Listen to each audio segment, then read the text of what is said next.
तो good morning all of you. मैं हूं अर्पित शर्मा और आप मुझे जानते हैं इक्वाली सर के नाम से।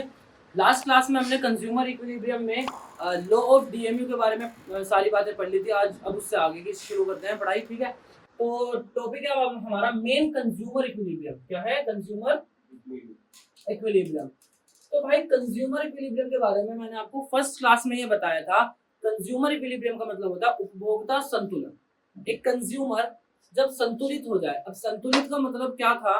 देखो, हमने टॉपिक पढ़ा था यूटिलिटी, ठीक है। यूटिलिटी क्या था? यूटिलिटी था वांट सेटिस्फेक्शन पावर। क्या था? Want satisfaction power. It means हमारी इच्छा संतुष्टि क्षमता। किसी वस्तु के अंदर कितनी क्षमता है वो हमारी इच्छाओं को संतुष्टि कर देगी, ठीक है। फिर हमने ये पढ़ा था कि भाई यूटिलिटी को मेजर किया जाता है in terms of money, in terms of money. एक रुपए में एक यूटिल्स होती है, ठीक है जी। तो अब हमें ये पता करना है कि एक उपभोक्ता किस तरीके से संतुलित होता है। अब समझना जरा बात को भाई। जब कंज्यूमर की बात आ रही है तो एक इंसान जब कुछ सामान खरीदने जाता है ना, तो वो दुकान से पॉसिबल है एक चीज लेकर आए, पॉसिबल है दो चीज लेकर आए, पॉसिबल है तीन चीज लेकर आए, और पॉसिबल है मोर देन थ्री भी ला सकता है। आई बात समझ में नहीं आई?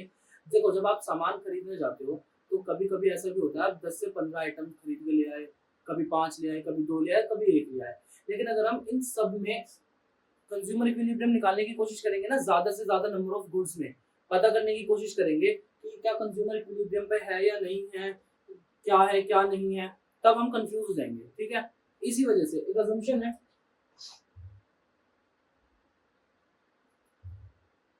कि हम सिर्फ only maximum 2 goods, maximum 2 goods consume करेंगे। आई बात समझ में? ये थी कंज्यूमर इक्विलिब्रियम की अजम्पशन। अब बात करते हैं व्हाट इज कंज्यूमर इक्विलिब्रियम, किस तरीके से इसको आगे पढ़ना है। तो कंज्यूमर इक्विलिब्रियम क्या होता है? मैंने अभी बताया संतुलित, संतुलित, ठीक है। अच्छा, एक दो अजम्पशन बता देता हूँ, उसके बाद मैं तुम्हें कंज्यूमर इक्विलिब्रियम पढ़ाना शुरू करता हूँ, ठीक है। ये व्यक्ति है, कौन है ये? Mister x. कौन है मिस्टर एक्स? इनके साथ एक अजम्पशन हमें लेके चलनी पड़ेगी, इनकी जो इनकम है वो लिमिटेड है। कैसी है? लिमिटेड है। और वो अपनी एंटायर इनकम खर्च कर देते हैं एज कंजप्शन। आगे बात समझ में या नहीं आई? अपनी एंटायर इनकम खर्च कर देते हैं एज कंजप्शन, ठीक है। ये हमारी दो अजम्पशन है। इसके बाद अब हमें पढ़ना है। देखो, मैंने तुम्हें बताया था कि गुड्स दो कंज्यूम होंगे, पहला गुड एक्स और दूसरा गुड वाई। कोई दिक्कत? चलिए अब बात करते हैं कि देखो, अब हम इसमें ना दो अलग अलग तरीके से पढ़ेंगे। जब एक व्यक्ति, एक उपभोक्ता सिर्फ एक वस्तु कंज्यूम कर रहा है तब, और जब एक उपभोक्ता दो वस्तु कंज्यूम कर रहा है तब। अब हम पढ़ेंगे जब एक कंज्यूमर एक वस्तु कंज्यूम करता है, ठीक है, यानी कि consumer equilibrium in case of one good. One good, कहीं कहीं इसको in case of one good लिख देते हैं, in case of one commodity या सिंगल कमोडिटी या सिंगल गुड, कुछ भी लिख सकते हैं, ठीक है जी। इस तरीके से हमारे क्वेश्चन बनता है कि explain the consumer equilibrium in case of single commodity, ठीक है जी। चलिए बात करते हैं कंज्यूमर इक्विलिब्रियम की। चलिए भाई, ये व्यक्ति है दोबारा से मिस्टर एक्स, इन्होंने गुड एक्स कंज्यूम किया। क्या किया? गुड एक्स कंज्यूम किया। आई बात समझ में? तो गुड एक्स पर जितने इन्होंने पैसे दिए उसको हमने बोल दिया पी एक्स, यानी कि प्राइस ऑफ गुड एक्स। कोई दिक्कत? जितनी इन्हें यूटिलिटी मिली उसको बोल दिया हमने एमयूएक्स, यानी कि यूटिलिटी, मार्जिन यूटिलिटी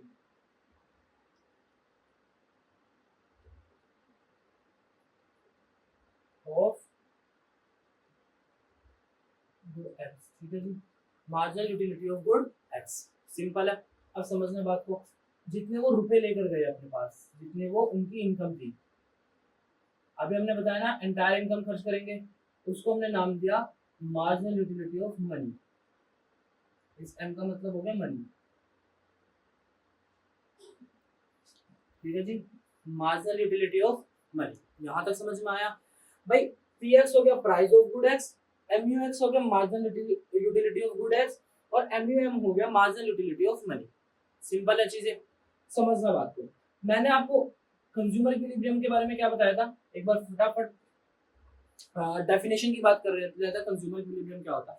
तो देखो अब समझना, कंज्यूमर इक्विलिब्रियम एक ऐसी सिचुएशन होती है, एक ऐसी सिचुएशन होती है जहां कंज्यूमर मैक्सिमम सेटिस्फेक्शन गेन कर रहा होता है। आई बात समझ में? समझना एग्जांपल के साथ। भाई मान लीजिए किसी की इनकम है 100 रुपए, किसी की इनकम है 100 रुपए, और हमें पता है 1 रुपए में एक ही यूटिल्स मिलेगा, ठीक है जी, 1 रुपए में एक ही यूटिल्स मिलेगा।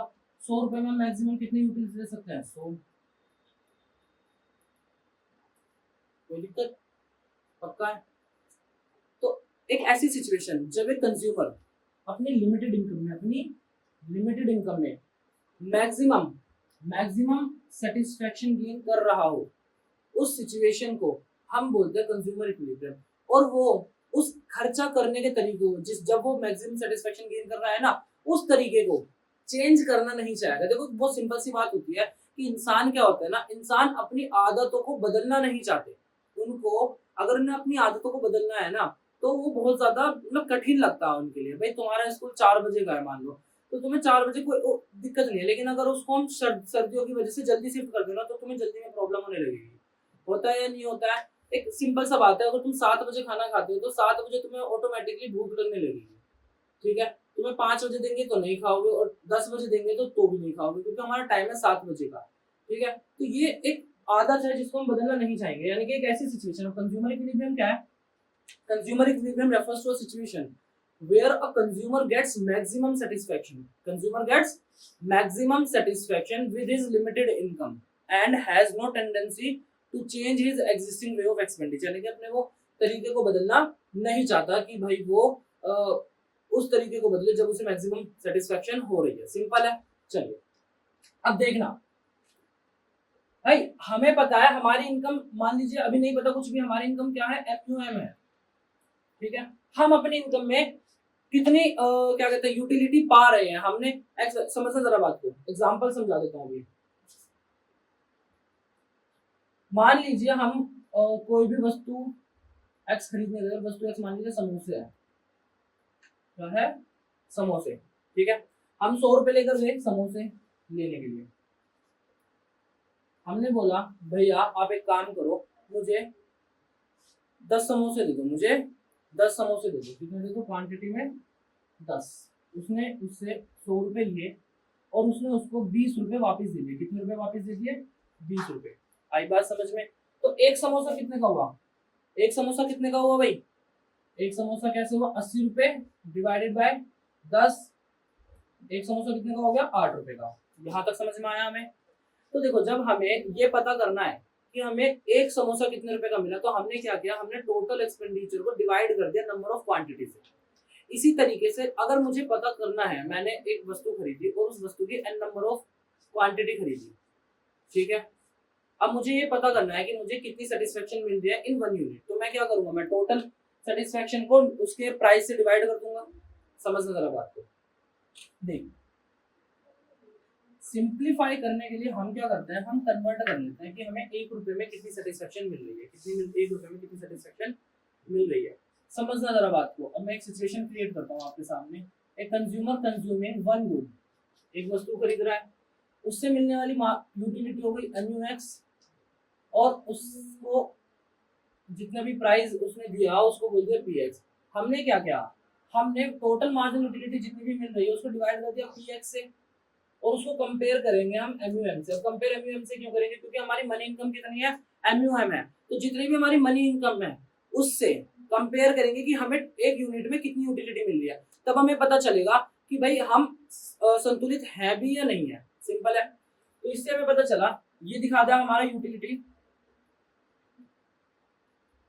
पर रुपीज। हमने क्या करा? लेट, हमने लेट कर दिया। लेट एमयूएम कितना है? 1। क्योंकि हमें 1 रुपए से कंपेयर करना है, तो हमने क्या किया, हमने मान लिया कि एमयूएम क्या है, 1 है। 1 रुपए से क्यों कंज्यूम करते हैं, सिंप्लीफाई करने के लिए। तो हमें ये पता चल जाए 1 रुपए में कितनी सेटिस्फेक्शन मिल रही है, तो हमें आगे पता चल जाएगा कि हाँ ये हमें बाकी 10 रुपए में कितनी मिल रही है, मल्टीप्लाई कर देंगे उससे, सिंपल है। चलिए, तो ये समझ में आया कि MUX over PX equal to MUM करा हमने, तो हमें क्या पता चला, मैं इसको एक बार थोड़ा छोटा करता हूँ,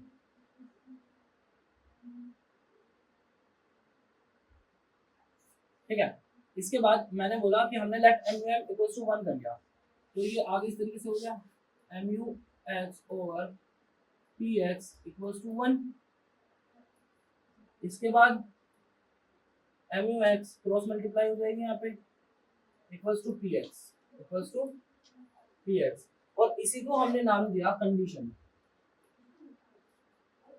कंडीशन ऑफ इक्विलिब्रियम।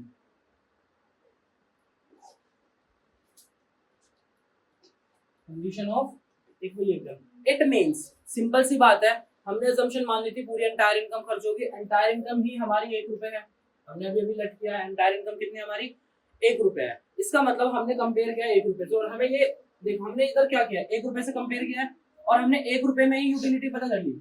ये क्या दिखा रहा है, दिखा रहा है ना यूटिलिटी पर रुपीज की, 1 रुपए में कितनी यूटिलिटी मिल रही है, और उसको कंपेयर कर लिया 1 रुपए से। आई बात समझ में? तो हमें पता चल गया कि 1 रुपए में मिलने वाली यूटिलिटी ज्यादा है 1 रुपए से, या बराबर है, या कम है। तो हमें पता चल गया कि यूटिलिटी कितनी मिल रही है। आई बात समझ में? आगे चलते हैं, ठीक है। तो ये हो गया हमारी condition of consumer equilibrium, condition of consumer equilibrium. अब बात आती है कि कंज्यूमर अगर इक्विलिब्रियम पर है तो वेल एंड गुड है। बात आती है व्हाट इफ,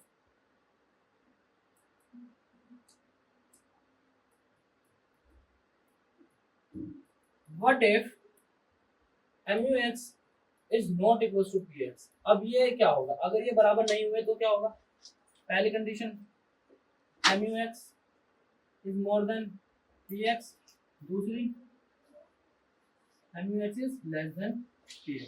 सिंपल है, 2 कंडीशन आएगी, एक एक कंडीशन को पकड़ते हैं और सॉल्व करना शुरू करते हैं, पता करना शुरू करते हैं क्या होता है।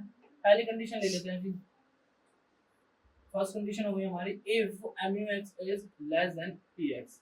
चलिए, इसका मतलब प्राइस कम है पर सेटिस्फेक्शन ज्यादा मिल गया।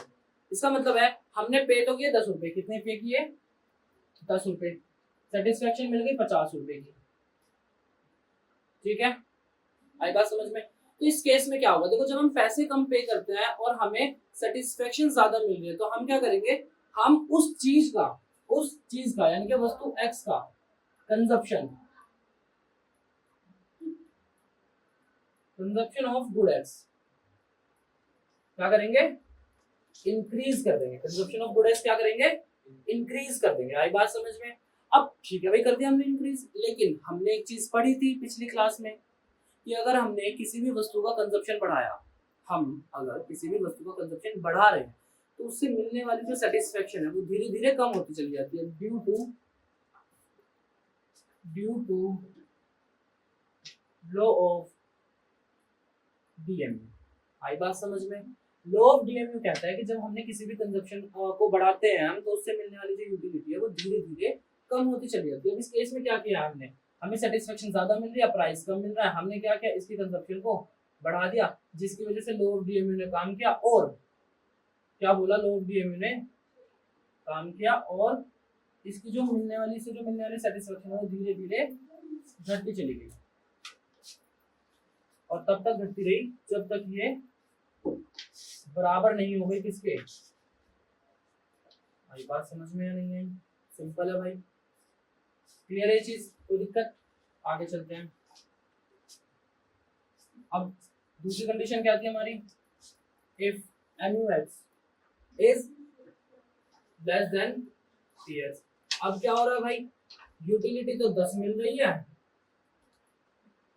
और प्राइस कितना पे कर रहा है, प्राइस कर रहा है भाई 50 रुपए।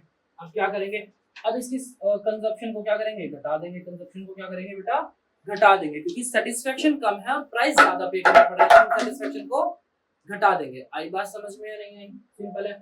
तो अब जब सेटिस्फेक्शन घटेगा ना तो क्या होगा, उल्टा होगा लॉ ऑफ डीएमयू का। कैसे, देखो जब हम किसी चीज को कंजप्शन बहुत लंबे समय तक नहीं करते ना, या किसी चीज का कंजप्शन कम कर देते हैं, तो उससे जो मिलने वाली सेटिस्फेक्शन है वो धीरे धीरे बढ़ती चली जाती है। कैसे कैसे जैसे कि मान लीजिए आपके घर में बहुत दिनों से पनीर की सब्जी नहीं बनी है, तो ऐसे बोलते हैं ना कि मम्मी आज तो पनीर की सब्जी बना लो, बहुत दिन हो गए हैं खाए हुए, मन कर रहा है। मन इसलिए कर रहा है क्योंकि उससे मिलने वाली जो सेटिस्फेक्शन है वो इस टाइम पीक पर है, आप खाओगे तो आपको मजा आ जाएगा। लेकिन अगर डेली ही पनीर मिलने लगे तो मजा नहीं आएगा, तो रोज ही पनीर मिल रहा है, आई बात समझ में नहीं है। तो हमने क्या करा, हमने कंजप्शन को कम कर दिया, कंजप्शन को कम कर दिया, जिससे क्या हुआ, जिससे जो यूटिलिटी जो MUX है वो धीरे धीरे बढ़ना शुरू हो गया, धीरे धीरे बढ़ना शुरू हो गया। और कब तक बढ़ता रहा, जब तक बढ़ता रहा जब तक ये बराबर नहीं हुआ। आई बात समझ में या नहीं आई, कोई दिक्कत? तो ये इतना सिंपल सा है कंज्यूमर इक्विलिब्रियम का कॉन्सेप्ट, ठीक है। इसकी जो फुल एक्सप्लेनेशन है वो आपको उसकी लिंक, PDF लिंक आपको डिस्क्रिप्शन में मिल जाएगी, ठीक है भाई। आप उससे जाकर डाउनलोड करेंगे, उसमें अलग अलग आपके लिए कंज्यूमर इक्विलिब्रियम के क्वेश्चंस भी मिलेंगे, ठीक है। उन क्वेश्चन को प्रैक्टिस करेंगे, जो चीज नहीं समझ में आएगी वो कमेंट बॉक्स में पूछेंगे, ठीक है। तब तक के लिए all the best, goodbye. और वीडियो को ज्यादा से ज्यादा शेयर करें, लाइक करें और कमेंट करें जो भी चीज आपको समझ में नहीं आई। All the best.